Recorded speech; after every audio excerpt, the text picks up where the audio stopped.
groovy. Hey everybody, welcome back. Recently I've been on a bit of a nostalgia kick for some of my favorite 8-bit Capcom games. Capcom is historically one of my absolute favorite video game publishers, so I felt the need to put together this, my personal top 10 Capcom 8-bit games.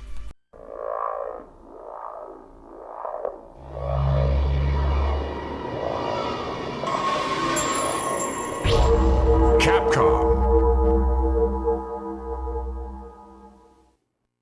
Okay, so before we get started, the usual rules apply. Number 1 is that it's only one game per series to keep this list from being half Mega Man games.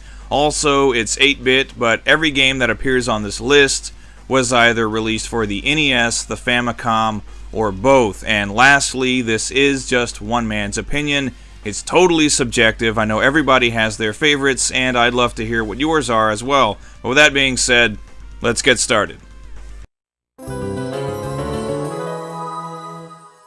Number 10.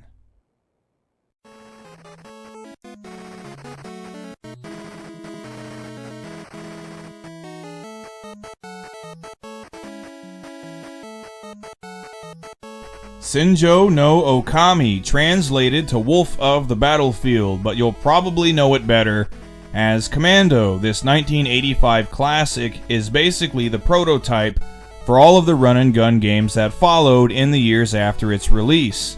The premise is about as simple as they come. As Super Joe, you're dropped into enemy territory and tasked with saving POWs and mowing everything else down with machine gun fire and grenades, and that's about it. Just get from A to B and blast everything in sight. The graphics and sound are very simple, but also serve as a somewhat charming reminder of the era that this game comes from. Later games would mimic, refine, and even improve upon this basic premise. Games like Ikari Warriors, Shock Troopers, and even Ninja Commando, but this is still a very fun and nostalgic pick-up-and-play game that's perfect for anyone who enjoys a little mindless action.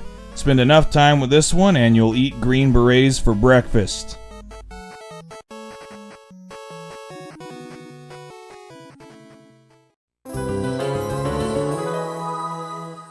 Number 9.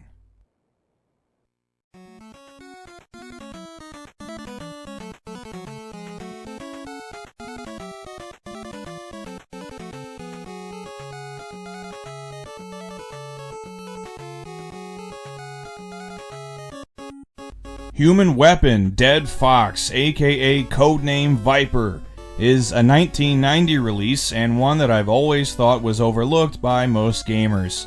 As Agent Smith, you take on the mission of infiltrating and destroying South America's largest drug cartel. A lot of people make comparisons between this game and Rolling Thunder, and while there are definitely some striking similarities, I've always thought it played a lot like Shinobi, just replaced ninja shurikens with bullets. In each stage, you'll move back and forth between the ground and various platforms as you kill the many different types of enemies and enter doors looking for ammunition as well as captives to rescue, one of them who will give you a bomb needed to exit the stage, so there's a bit of hide and seek thrown in for good measure. Plus the graphics are good and the soundtrack has a really laid-back and jazzy sound that I like a lot.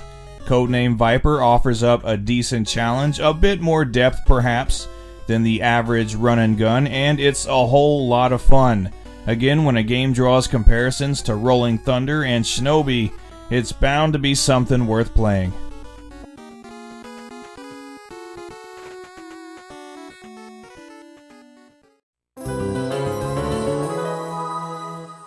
Number 8.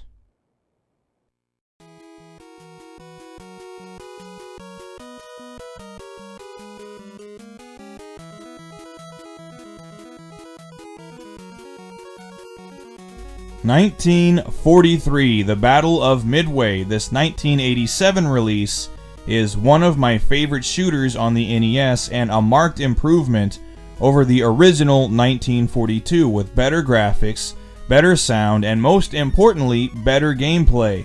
Once again, you jump into the cockpit of your P-38 Lightning and shoot everything that appears on screen out of the sky. A cool feature here though is the ability to level up individual aspects of your plane like firepower, fuel capacity, and special weapons by finding hidden icons in each stage. Your health is constantly depleting and tons of enemies and bullets are always coming at you, plus you need to destroy a sufficient portion of each boss to move on to the next stage, so this ends up being one of the more difficult and pulse-pounding shooters on the system, but always remains fun. On top of that, a second player can join in to fight the good fight and light up the 8-bit skies. If you haven't already, I'd highly recommend taking a crack at 1943. It's tough, it's fun, and it is awesome.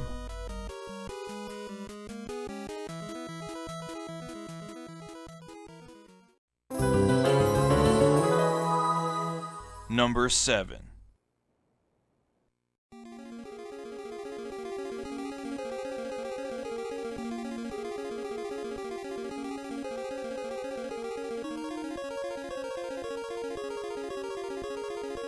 Sweet Home, a Japan exclusive title released in 1989, and this isn't just one of my favorite 8-bit Capcom games, it's also one of my favorite movie license games, as it's based on a horror film that was released that same year. It's essentially the prototype for Capcom's later survival horror games. In fact, the original Resident Evil was first planned as a remake of Sweet Home, as the game basically plays like an 8-bit JRPG version of Resident Evil. A handful of characters with limited item slots and special skills must escape from a dilapidated mansion by solving puzzles and defeating monsters, and when one of those characters dies, they're out for the rest of the game, leaving the door open for lots of different endings. It's fun, challenging, and actually kind of creepy thanks to the graphics and sound design, giving you some spooky chiptunes and gruesome 8-bit ghouls to contend with. This is a unique title in Capcom's Famicom library, and one I'd highly recommend playing for anyone who hasn't tried it yet. You'll be glad you did.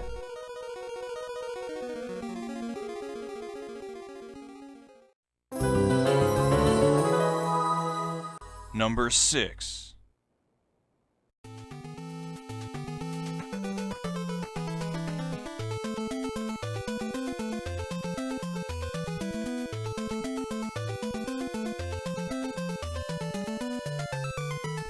Red Armor 2, aka Gargoyle's Quest 2, the 1992 prequel to the original Gargoyle's Quest on the Game Boy. This game takes all of the creatures and enemies from the Ghosts and Goblins series and puts them center stage, which I actually prefer. You play as Firebrand, trying to save the Ghoul Realm from a mysterious invading force. You travel all around the world in a top-down JRPG style, but switch over to side-scrolling platforming for the action stages.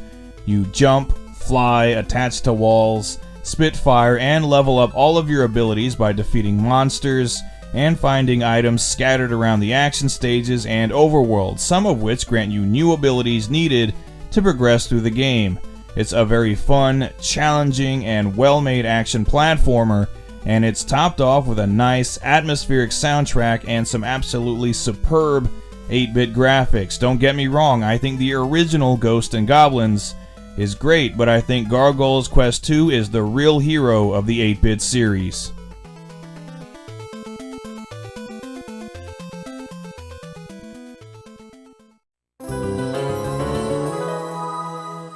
Number 5.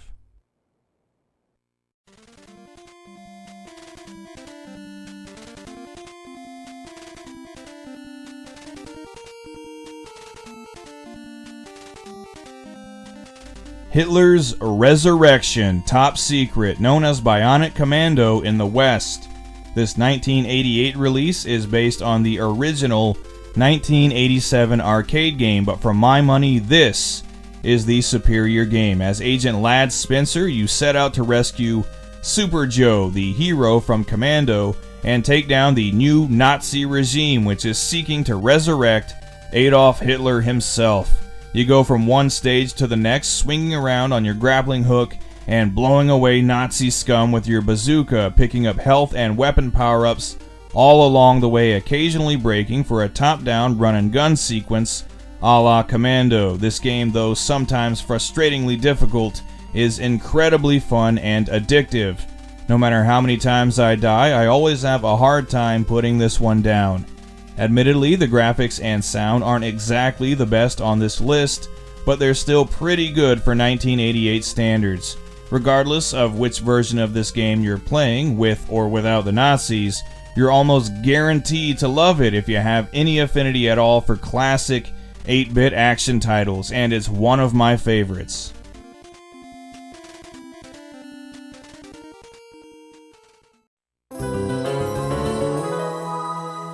Number 4.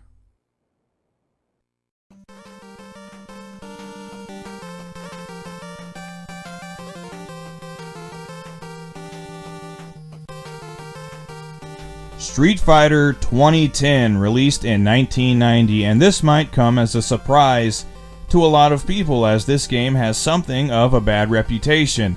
I mean, it's a Street Fighter game that has absolutely nothing to do with the original Street Fighter series, and depending on which version you're playing, you're either Ken Masters, genius scientist, or Kevin Stryker, galactic cyborg police officer, which admittedly sounds much cooler, but despite how nonsensical the plot is, this is an awesome action platformer and a game that I absolutely love.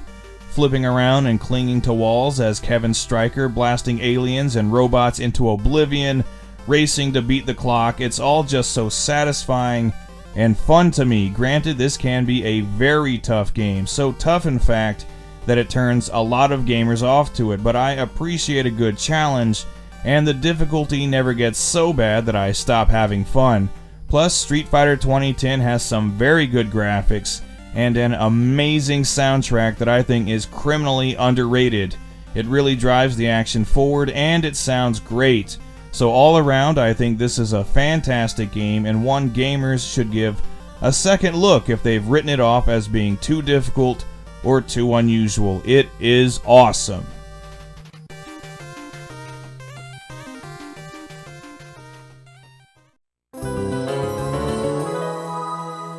Number 3.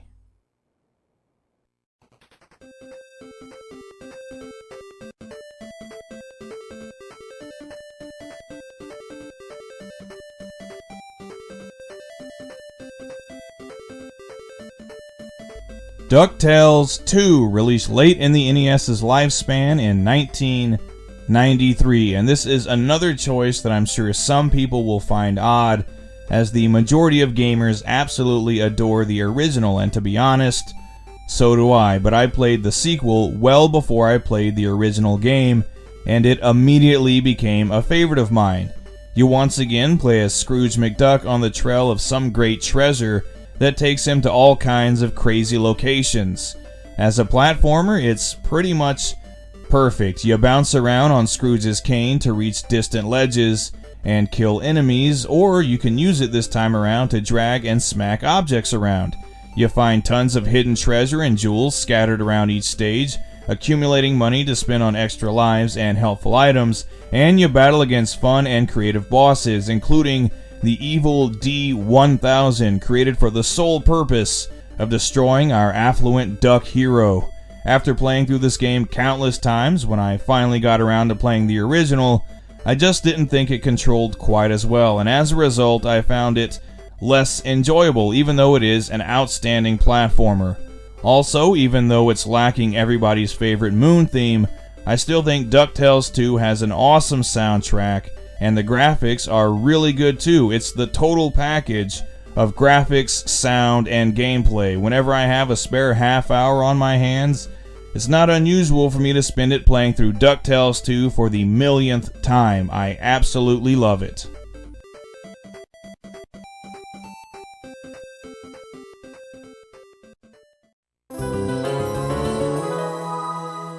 Number 2.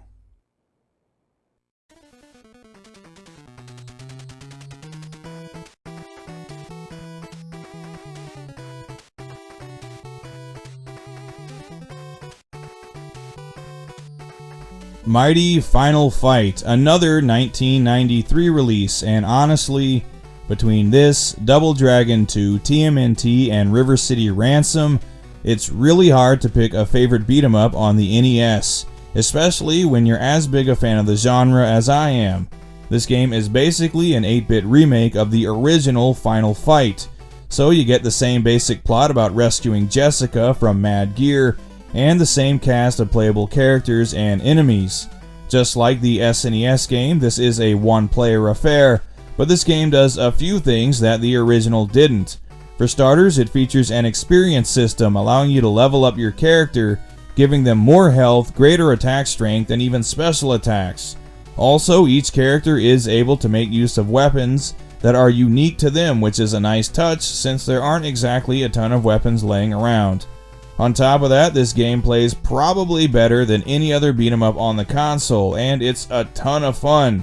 Plus, it features some of the best graphics on the console. I especially love the chibi character design, and the soundtrack is awesome. Top to bottom, Mighty Final Fight has everything I want in a great 8-bit game.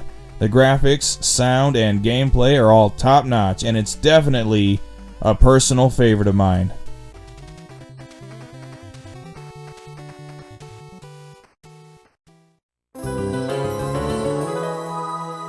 Number 1.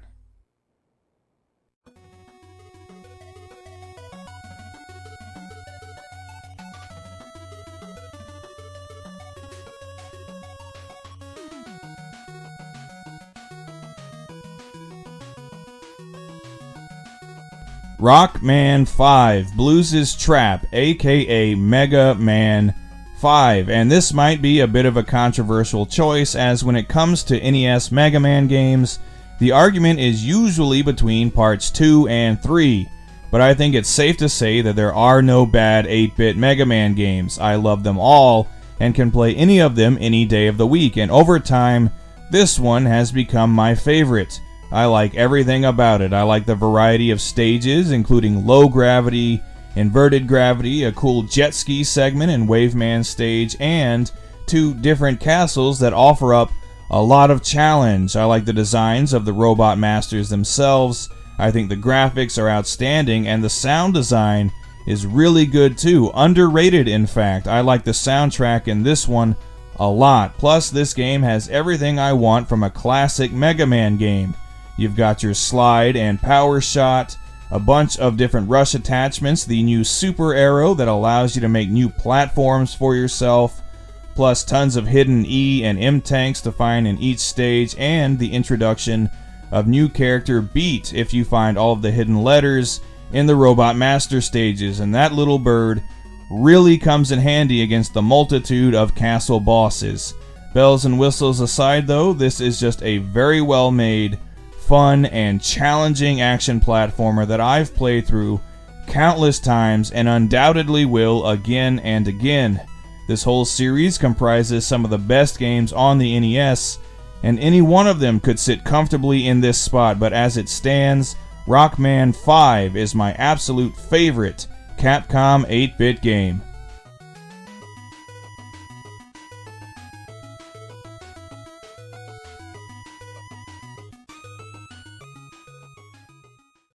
So there you go, my personal top 10 Capcom 8-bit games. I hope you enjoyed it, and do let me know down in the comments what some of your favorites are. I'd really like to know. And until next time, thanks for watching everybody. Take care. Goodbye.